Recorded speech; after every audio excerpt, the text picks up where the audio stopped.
kita melihat bahwa telah terjadi pelanggaran hukum dalam arti kata bahwa hukum peraturan perundang-undangan sengaja dibelokkan, sengaja diselewengkan untuk kepentingan kekuasaan, bukan untuk kepentingan rakyat. Satu lagi ya? Baik, kesempatan selanjutnya kami berikan kepada Bapak Dr. Gigi Paulus Januar.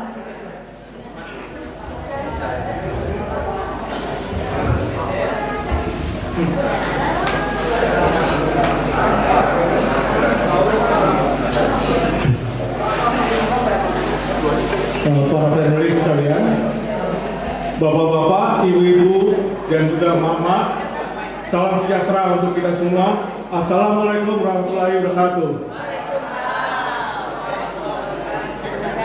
Para hadirin sekalian, rasanya kita bersama-sama hadir di sini dengan satu keprihatinan yang sama. Keprihatinan bahwa nurani kita terusik oleh adanya kezaliman, terusik oleh adanya penindasan.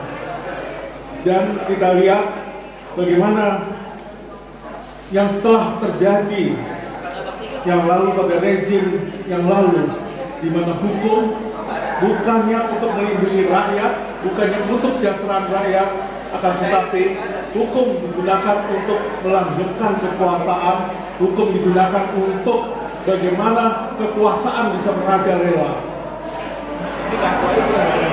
Para hadirin sekalian, perkenankanlah saya melanjutkan.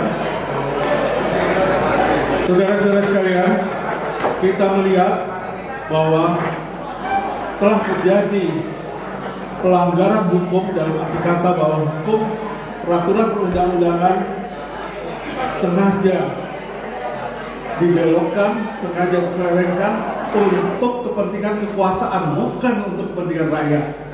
Dan di masa lalu, siapa yang paling tinggi, siapa yang paling banyak melakukan itu, yang harus bertanggungjawabkan adalah Jokowi.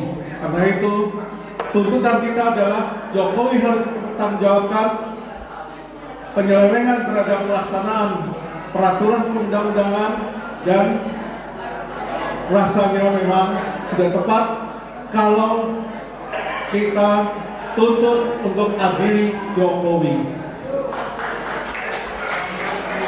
Dan saya sudah harus tahu yang dilakukan oleh Jokowi.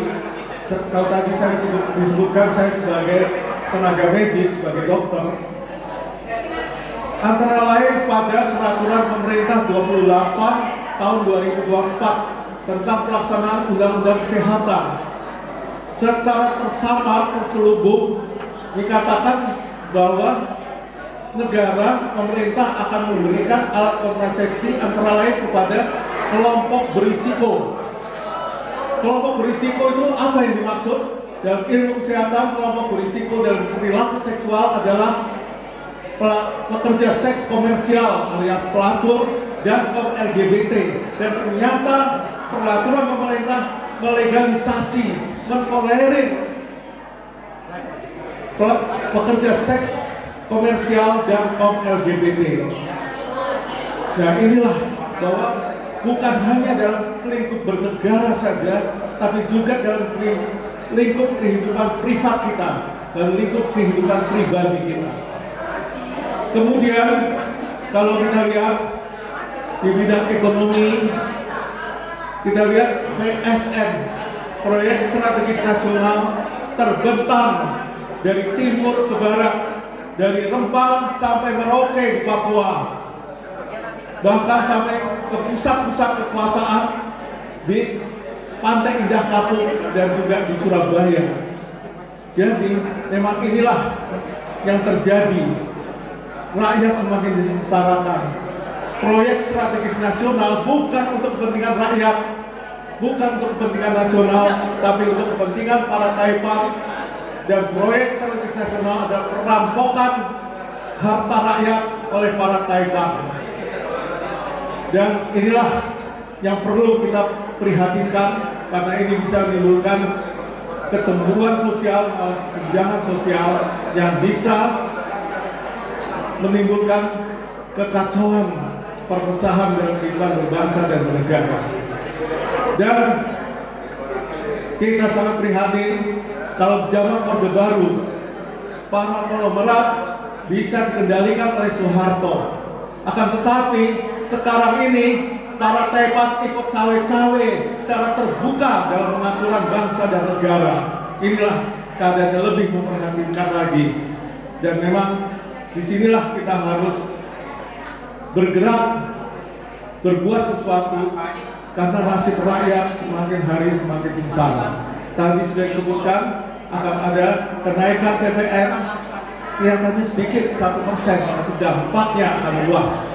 Tadi sudah disebutkan, belum lagi ada rencana TAPRA, tabungan perumahan rakyat, yang sebenarnya adalah pemiskinan terhadap rakyat. Tabungan pemiskinan rakyat dengan perumahan rakyat.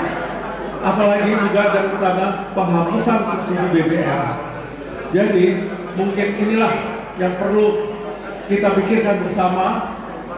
Apakah memang ini cita-cita para pendiri bangsa ketika memerdekakan bangsa pada 17 Agustus 45? Berarti kita harus semakin mendekatkan diri pada cita-cita berbangsa dan bernegara, dan bukannya semakin menyengsarakan rakyat. Mari, saya mengajak kita semua untuk bangkit dan bergerak. Mari kita berbuat sesuatu untuk perbaikan bangsa dan negara Indonesia. Sekian dan terima kasih. Wassalamualaikum warahmatullahi wabarakatuh.